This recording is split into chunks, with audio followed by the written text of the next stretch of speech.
RCB ने फिर दोहराई पुरानी कहानी। 20 सीजन खत्म हुआ प्लेऑफ का सफर, करोड़ों पर फिर गया पानी। जी हां, आईपीएल सीजन 17 में भी एक बार फिर रॉयल चैलेंजर्स बेंगलुरु की पुरानी कहानी दोहराई जाती हुई नजर आ रही है, क्योंकि 20 सीजन ही आईपीएल इतिहास की सबसे पॉपुलर या कहें कि सबसे ज्यादा बदकिस्मत टीम रॉयल चैलेंजर्स बेंगलुरु का एक बार फिर प्लेऑफ का सफर खत्म हो चुका है। वो टीम जो कि पिछले 17 सीजन से अपने फैंस का ख्वाब पूरा नहीं कर पाई, विराट कोहली का एक अदद आईपीएल खिताब जीतने का ख्वाब पूरा नहीं कर पाई, एक बार फिर आईपीएल सीजन 17 में भी प्लेऑफ में क्वालिफाई नहीं कर पाई।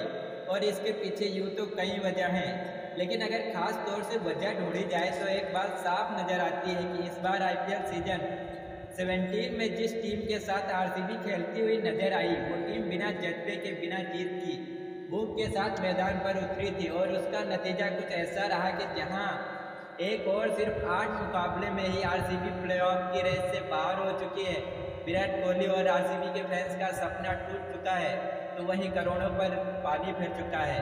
किस तरह से आरसीबी ने अपने करोड़ों रुपयों का पानी में बहा दिया, अपनी रिपोर्ट में आपको बताने वाला हूं कौन कौन रहे आरसीबी के इस शर्मनाक प्रदर्शन के जिम्मेदार। आज इस पर भी बात करेंगे, तफसील से बात करेंगे। आईपीएल सीजन 17 में आरसीबी के शर्मनाक प्रदर्शन की केकेआर के खिलाफ कोलकाता में ही ईडन गार्डन के मैदान पर आरसीबी के लिए करो या मरो का मुकाबला था। मुकाबले में एक बार फिर आरसीबी को शर्मनाक हार मिली। पहले तो गेंदबाजों ने इतनी खराब गेंदबाजी की कि स्कोर बोर्ड पर 222 रन बन गए। उसके बाद बल्लेबाजी की बारी आई तो वहां भी प्रदर्शन बहुत ही औसतन रहा। हालांकि कुछ भारतीय युवक खिलाड़ियों ने जरूर एक संघर्ष दिखाया और अंत में जाकर एक रन तक बात पहुंची, लेकिन उस एक रन की हार का भी दर्द ऐसा है कि सीजन से अब आरसीबी की टीम की प्लेऑफ की रेस खत्म हो चुकी है। 8 मुकाबलों में से 7 मुकाबले आरसीबी पहले ही हार चुकी है। अब सिर्फ आरसीबी दूसरी टीम के प्लेऑफ के समीकरण को बिगाड़ने का ख्वाब देख सकती है, खिताब जीतने का ख्वाब वो नहीं देख सकती है। अब कैसे इस हार ने आरसीबी के करोड़ों रुपयों को पानी में बहा दिया, अब उसकी बात करते हैं। सबसे पहले मैं आपको आरसीबी के कुछ खिलाड़ियों की सैलरी दिखाऊंगा।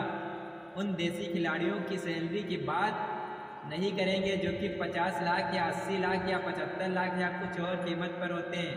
मैं आज महंगे बड़े बड़े जो करोड़पति क्रिकेटर्स हैं उनकी सैलरी की बात करता हूँ। पहले आप इस फहरिस्त पर नजर डालिए। विराट कोहली आईपीएल में 15 करोड़ लेते हैं। चलिए इनको हम माफ कर देते हैं क्योंकि इनका प्रदर्शन तो अच्छा ही रहा, लेकिन अब बाकी के नामों पर नजर डालिए। कैमरून ग्रीन खास तौर से ट्रेड कर मुंबई इंडियंस से लाए गए थे, 175 करोड़ लेते हैं साल में। आजारिस Joseph 11 crore 75 lakh, Glenn Maxwell 11 crore, Faf du Plessis 7 crore, Mohammed Siraj 7 crore, Will Jacks 3 crore 20 lakh, Lockie Ferguson 2 crore, ईस्ट Topley 1 crore 90 lakh, Tom Curran एक मैच नहीं खेला लेकिन 1.5 करोड़ इनकी भी सैलरी है। अब बात करते हैं इन करोड़पतियों के प्रदर्शन की। कैसा रहा आईपीएल में इन खिलाड़ियों का प्रदर्शन। सबसे पहले तो हम हार के आगार कारणों पर नज़र डालें तो एक बार साफ हो जाती है कि आरसीबी की जो पहली कमजोरी कड़ी थी वो भी उसकी गेंदबाजी, क्योंकि गेंदबाजों ने कभी भी ऐसा प्रदर्शन किया ही नहीं कि मैच में जीत की कुछ उम्मीद दिखा सके, क्योंकि गेंदबाज ही आपको ज़्यादातर मैच दिखाते हैं, जिताते हैं। बल्लेबाज भले ही बड़ा स्कोर बना लें, लेकिन अगर मैं गेंदबाज उसे डिफेंड ना कर सकें, अगर पहले इतने रन स्कोर बोर्ड पर दे दें तो आप जीतेंगे कैसे। आप गेंदबाजों का जो प्रदर्शन है उस पर भी नज़र डाल लेते हैं। देखिए आरसीबी के टॉप गेंदबाजों का प्रदर्शन। सबसे पहले आरसीबी के टॉप गेंदबाज मोहम्मद सिराज 7 मुकाबले 5 विकेट, इकोनॉमी 10.34, कैमरून ग्रीन 6 मुकाबले 4 विकेट, इकोनॉमी 9.23, रिस्ट टोपले 4 मुकाबले 4 विकेट, इकोनॉमी 11.20। सिर्फ इतना नहीं, अब देखिए दुनिया के सबसे तेज गेंदबाज लोकी फर्गुसन 2 मुकाबले कुल 3 विकेट, लेकिन इकोनॉमी इनका भी 12.37, बिल जैक्स 3 मुकाबले 1 विकेट, इकोनॉमी 11.20, अजारी जोसेफ 3 मुकाबले 1 विकेट, इकोनॉमी 11.8। तो यह है आरसीबी गेंदबाजों का प्रदर्शन। अब अगर ऐसा प्रदर्शन रहेगा तो आप जीत की कैसे उम्मीद कर सकते हैं। क्या यह आरसीबी की गेंदबाजों कहीं से भी जीत की कुछ उम्मीद अपनी टीम को दे रही है? मुझे तो कहीं से भी नज़र नहीं आ रही। लेकिन अगर बल्लेबाजों की भी प्रदर्शन की बात करें, विराट कोहली जरूर एक शानदार प्रदर्शन करने में कामयाब रहे, लेकिन बाकी के खिलाड़ियों का क्या? एक बार चलिए अब आरसीबी के बल्लेबाजों के प्रदर्शन पर भी नज़र डाल लेते हैं।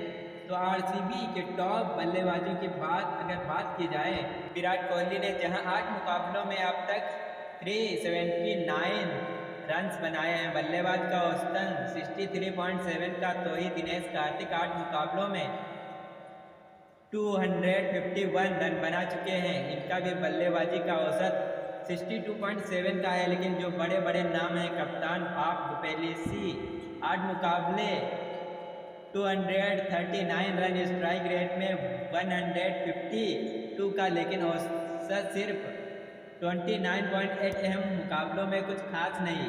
कैमरून ग्रीन 6 मुकाबले बल्ले से रन बनाए, कुल 74, वेस्ट 33 बल्लेबाजी का औसत 14.8। विल जैक्स 3 मुकाबले कुल रन 70, एक छक्का तक जरूर बनाया, 55 रन बनाए, लेकिन औसत 23.3। और ग्लेन मैक्सवेल, इनकी तो बात ही मत कीजिए, 6 मुकाबले कुल रन 32 और औसत 5.33। क्या अभी आप बताने की ज़रूरत है कि आरसीबी की हार के कारण कौन है? सिंपल है कि इसका सोल्यूशन है कि अब जब अगले साल अगले सीजन के लिए टीम बनाई जाएगी तो पूरी टीम बदल डालिए। एक दो खिलाड़ी अगर रखने हैं तो रखिए, नहीं तो पूरी की पूरी टीम बदल डालिए, एक नए सिरे से शुरुआत कीजिए। क्योंकि जब आपके पुराने घाव इतने गहरे हो चुके हों कि जब भी आप एक नई शुरुआत करने जाओ तो पहले पुराने घाव पर पट्टी करने की ज़रूरत हो, तो आपकी नई जो दौड़ होती है उसमें जीत की संभावनाएं शून्य हो जाती हैं। और यह कुछ ऐसे ही गांव हैं जिनको अब भरने की ज़रूरत नहीं। अब आपको एक नई शुरुआत की ज़रूरत है। अब आपको चाहिए कि आप जो है अपना इंजन ही बदलिए, पुरानी कार की सर्विस करने की ज़रूरत नहीं, नई कार लेकर आइए, नए मैदान पर नई दौड़ शुरू कीजिए। हो सकता है अगला साल आपका हो, अगला सीजन आपका हो। क्या आपको लगता है कि आरसीबी को अपनी टीम बदलने की ज़रूरत है? अपनी राय कमेंट बॉक्स में लिखकर ज़रूर बताएं।